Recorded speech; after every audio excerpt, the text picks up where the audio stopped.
Welcome back to the Freedom Formula podcast.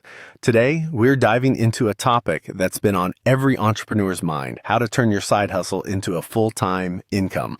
Excited to unpack this, aren't you? Absolutely. I feel like this is where so many people get stuck.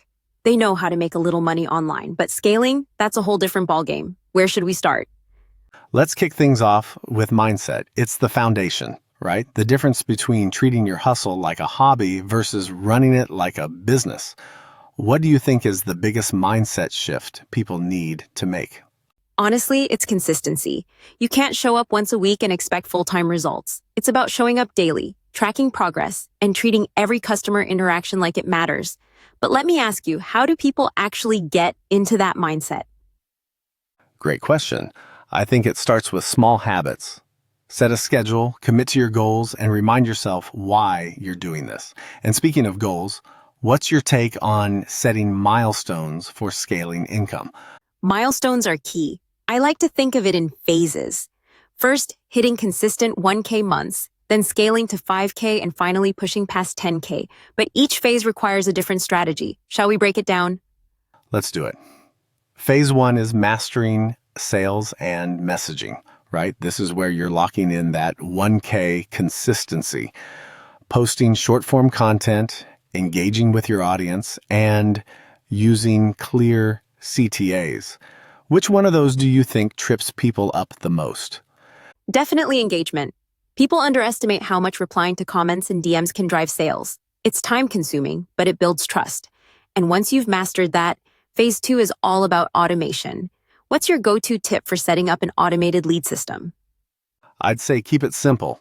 Create a lead magnet, something like a free checklist or mini course, and pair it with an email list.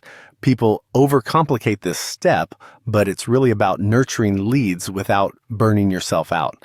How do you know when you're ready for phase 3, though? Phase 3 is all about scaling with paid ads and partnerships. So you're ready when you've got a proven offer and steady organic sales. What's your favorite strategy for collaborating with other creators in this phase?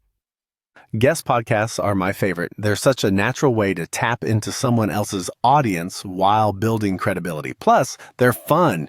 But before we get carried away, let's talk about common mistakes. What's one you see all the time? Trying to scale without a proven offer is a big one. People jump into paid ads way too early. If your messaging isn't working organically, ads just amplify the problem. What about you? Any mistakes you'd warn people about? I'd say ignoring lead nurturing. Not everyone buys right away. And if you're not following up, you're leaving money on the table. Also, overcomplicating things.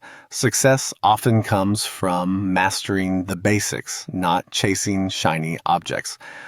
Speaking of basics, what's the next action step for listeners? All right, here's the roadmap. Start by mastering organic sales with consistent content.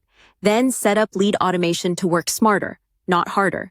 Finally, scale with paid ads and partnerships once your system is working. Simple, but effective. Couldn't agree more. And for anyone feeling overwhelmed, I've got a free scaling roadmap that breaks it all down step by step. They can grab it by commenting scale below.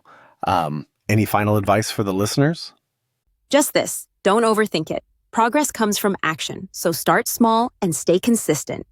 And remember, every big business started as a side hustle. Love that.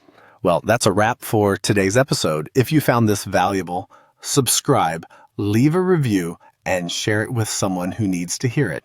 Thanks for tuning in, and we'll see you next time. Until then, keep chasing freedom.